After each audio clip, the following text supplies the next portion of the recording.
사랑하는 성도 여러분, 오늘 우리가 함께 나눌 시편 27편은 다윗이 사랑하던 아들 압살롬에게 배신을 당하고 왕궁에서 쫓겨나 광야로 도망다니고 있던 절박한 상황 중에 쓰여진 시입니다.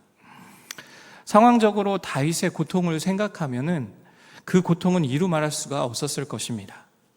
가정은 무너졌고 신하들이 등을 돌리고 생명을 위협을 받고 예배의 자리마저 멀어진 상황입니다.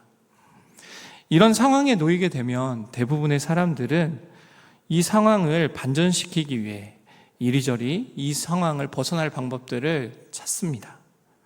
어떻게 하면 이 상황을 바꿀 것인가? 어떻게 하면 왕의 자리를 다시 되찾을 것인가 하며 말이죠. 하지만 오늘 말씀 속의 다윗은 인간적인 방법, 현실의 상황, 역전의 방법을 찾지 않고 있다는 것입니다. 다윗은 고난 중에 정말 간절히 찾고 있는 것, 간절히 원하는 것이 무엇인지 이 시편 27장은 너무나 잘 보여주고 있습니다. 먼저 1절의 말씀입니다. 함께 읽어보도록 하겠습니다. 시작. 여호와는 나의 빛이요 나의 구원이시니 내가 누구를 두려워하리요. 여호와는 내 생명의 능력이시니 내가 누구를 무서워하리요. 다윗의 상황은 그야말로 깜깜한 어두운 상황입니다.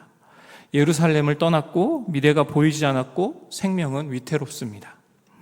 그러나 지금 뭐라고 고백하고 있습니까? 여호와는 나의 빛입니다 라고 고백합니다. 환경은 어둠일지라도 하나님이 빛이시기에 길을 잃지 않고 있는 모습입니다. 그는 육체적인 적과 싸우는 것이 아니라 마음의 두려움과 싸우고 있었습니다. 내가 누구를 두려워하리요? 내가 누구를 무서워하리요? 라고 고백하고 있지 않습니까?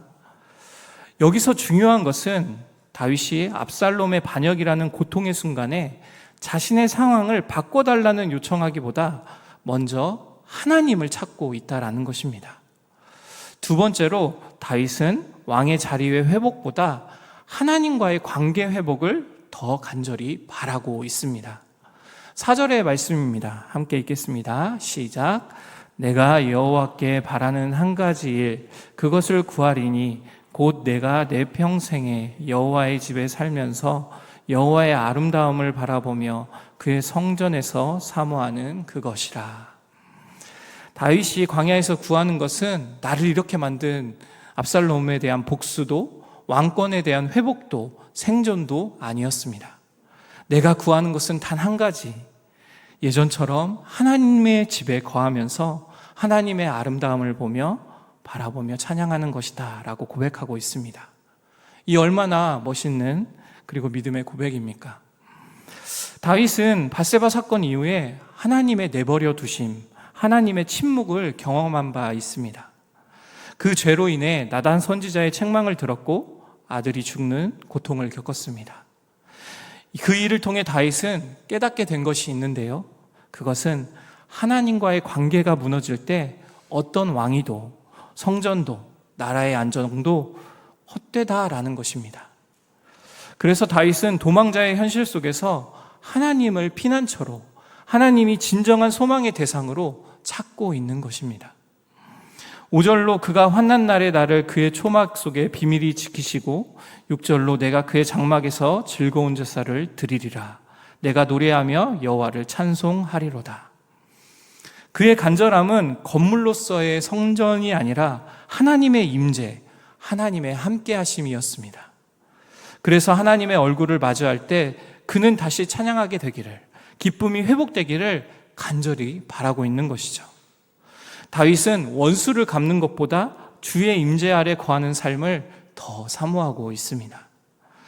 다윗의 이러한 주님에 대한 간절함은 하나님을 향한 부르짖음으로 이어지고 있는데요. 7절의 말씀입니다. 여호와여 내가 소리내어 부르짖을 때에 들으시고 또한 나를 긍휼히 여기사 응답하소서. 이 부르짖음 속에는 하나님과 가까이 했던, 하나님과 교제했던 은혜에 대한 그리움이 담겨져 있습니다. 다윗은 자신의 기도를 들으셨던, 그리고 응답하셨던 하나님을 찾고 있습니다. 다윗은 하나님의 임재를 기억하고 있었습니다. 그래서 간절히 여호와여 내가 소리내어 부르짖을 때에 들어주셨던 하나님, 응답하셨던 하나님, 저를 긍휼히 여겨주십시오 라고 기도하고 있는 것이죠. 또 하나님과 나누었던 중요한 대화, 하나님의 말씀도 잊지 않고 있습니다. 8절의 말씀입니다. 너희는 내 얼굴을 찾으라 하실 때 내가 마음으로 주께 말하되 여호와여 내가 주의 얼굴을 찾으리이다 하였나이다. 주님께서 내 얼굴을 찾으라 하실 때 저는 속으로 대답했습니다. 주님, 제가 주의 얼굴을 찾겠습니다. 그리고 저는 지금 주의 얼굴을 찾습니다. 이렇게 고백하고 있죠. 다윗이 진정으로 두려워하는 것이 있다면 하나님과의 단절, 영적인 단절을 두려워하고 있었기 때문입니다. 9절의 말씀입니다. 주의 얼굴을 내게서 숨기지 마시고 주의 종을 노하여 버리지 마소서. 주는 나의 도움이 되셨나이다. 나의 구원의 하나님이시여 나를 버리지 마시고 떠나지 마소서. 도망자의 삶, 생명의 위협, 이러한 것이 두려운 것이 아니라 하나님과의 단절, 영적인 소외가 그를 가장 두렵게 하였습니다. 다윗에게 압살롬의 칼보다 더 두려운 것은 하나님의 얼굴이 사라지는 것이었습니다. 종합해 보면 하나님의 얼굴을 구하는 기도가 어떠한 것입니까? 어떠한 상황에 있든지 상황이 아닌 하나님께 소망을 두는 기도, 우리의 삶을 그분의 뜻에 온전히 내어드리는 기도를 의미합니다. 다윗에게 있어서 하나님의 얼굴을 구한다는 것은 하나님의 도움이나 문제 해결이 아니라 하나님의 존재 자체와의 깊은 교제를 의미하고 있는 것이기 때문입니다. 이어서 13절과 14절은 하나님의 얼굴을 구하는 기도 가운데 부어지는 은혜가 어떠한 것인지를 너무나 잘 보여주고 있습니다. 첫 번째로 다윗은 외로움 가운데 하나님은 나를 절대 버리지 않으신다는 확신을 갖고 있었습니다. 13절의 말씀입니다. 내가 산 자들의 땅에서 여호와의 선하심을 보게 될 줄을 확실히 믿었도다. 현실은 어둡고 결과는 불확실하지만 다윗은 하나님의 선하심은 반드시 드러날 것이다 라고 고백하고 있는 것입니다. 나의 현실은 무너질지라도 하나님의 선하심은 결코 무너지지 않는다는 것을 믿고 있는 것이죠. 이 믿음은 그를 좌절하지 않게 하고 끝까지 소망을 붙들게 하는 힘이 되고 있다는 것입니다. 두 번째로 기다림 속에서 흔들리지 않은 담대한 믿음이었습니다. 14절의 말씀입니다. 너는 여호와를 기다릴지어다. 강하고 담대하며 여호와를 기다릴지어다. 여기서 두 번이나 반복되는 기다리라 하는 명령은 소극적인 인내가 아니라 능동적인 신뢰의 표현입니다. 이 기다림 속에 흔들리지 않고 하나님께서 함께 하실 것을 기다릴 것이라고 신뢰하고 있는 것이죠. 응답이 더딜지라도 하나님은 반드시 나를 만나주신다. 나의 하나님과의 만남을 기다릴 것이다. 상황이 어떠할지라도 이 마음을 변하게 하지 못한다라고 고백하고 있습니다.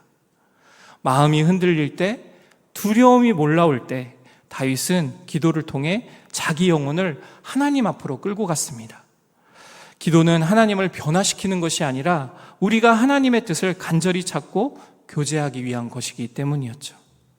사랑하는 성도 여러분, 우리의 삶에도 다윗처럼 모든 것을 잃고 도망자와 같은 시간을 지낼 수 있습니다. 가장 믿었던 사람에게 상처받고 인생의 자리가 흔들리고 하나님의 임재가 멀어진다고 있다고 느낄 때 다윗처럼 우리는 인간적인 방법을 찾는 것이 아니라 하나님의 얼굴을 찾는 여러분들이 되시기를 바랍니다. 주님 한난 중에 제가 주님을 찾고 있습니다. 주님 얼굴을 제게서 숨기지 마십시오. 주는 나의 도움이 되셨사오니 나를 버리지 마시고 떠나지 마옵소서. 이 고백이 우리의 기도의 방향이 되고 기다림 속에 하나님의 신뢰하는 담대한 믿음이 회복되어지기를 간절히 소망합니다. 오늘 금요 기도회가 하나님의 얼굴을 구하는 시간이 되기를 축복합니다. 하나님의 얼굴이 회복의 시작입니다. 하나님의 얼굴이 담대함의 근거입니다. 하나님의 얼굴이 승리의 이유입니다. 그 기도 속에 우리의 믿음이 회복되어 내가 산 자들의 땅에서 여호와의 선하심을 보게 될 줄을 확실히 믿습니다. 주님을 기다립니다. 강하고 담대하며 주님을 기다립니다. 이 기도가 우리의 삶 속에서 실제로 경험되어지고 어떤 환난 속에서 하나님의 얼굴을 구하며 승리하는 저와 여러분의 삶이 되기를 주님의 이름으로 축원합니다. 함께 기도하도록 하겠습니다.